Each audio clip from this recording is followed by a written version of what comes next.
We don't treat conditions here, we treat people. Children have strengths. They have vulnerabilities. They live within families that have strengths and vulnerabilities. My name is Glenn Sachs. I run the Child Study Center here at NYU Langone Medical Center. I think in a nutshell, what we try to do at the Child Study Center is help parents and children deal with their emotional, learning, and behavioral issues. We'd like to introduce you to 4 of our key programs: Early Childhood Service, Gender and Sexuality, our Autism Spectrum Disorders program, and Dialectical Behavior Therapy. A lot of times parents are nervous. They either have a concern about their child themselves, or they got feedback from somebody else, like a teacher, family member, that alerted them that there might be a concern in the child's development. They don't know if we're gonna say that's totally typical and it's normal for 4-year-olds or 8-year-olds to do what you're saying, or it's a delay.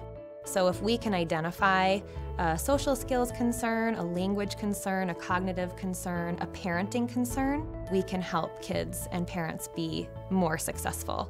We can walk alongside them the entire way from beginning of their treatment to the end of their treatment.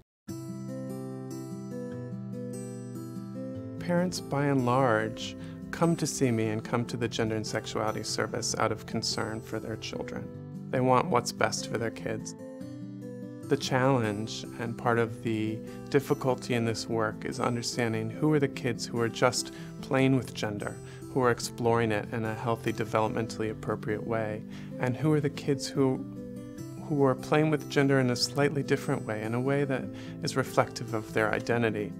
Our goal is to really understand where the child is at and follow the child's lead in terms of their own process and figuring out how to help support both the child and their family to a place of acceptance. Because what we know is that acceptance builds resiliency, and resilient children become resilient adults who are happier, healthier, and more successful. Autism involves social problems like language, friendships, social reciprocity, but also problems with restrictive and repetitive interests. Parents who come to the Child Study Center might be in a place where they're finding out a first-time diagnosis, or they may have found out years ago that their child has autism and they're at a new place in their child's life and they need guidance.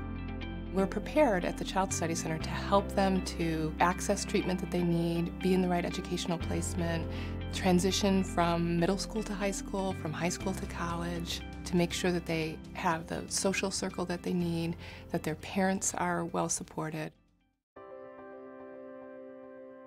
I run a program for kids who have difficulties with depression that also results in other kinds of associated behaviors. A lot of the kids that we encounter have had trouble connecting with parents, with friends, with teachers, with their world, with themselves. I really like connecting with kids that would say or do say, "Nobody understands me." When I was 14, I picked up self-harm, and that became very quickly a very good way to just solve my issues. I knew that it was unhealthy, although I didn't really know what else to do at that point because I didn't have the skills.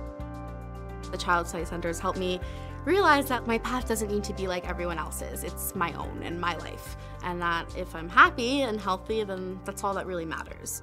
I would say the Child Study Center has definitely saved me. The Child Study Center is a place that focuses on the needs of kids and families with mental health problems. We're always thinking about how to provide better and better treatments. We're trying to figure out the ways to provide treatments here that can really drive the standard of how kids and families are treated everywhere.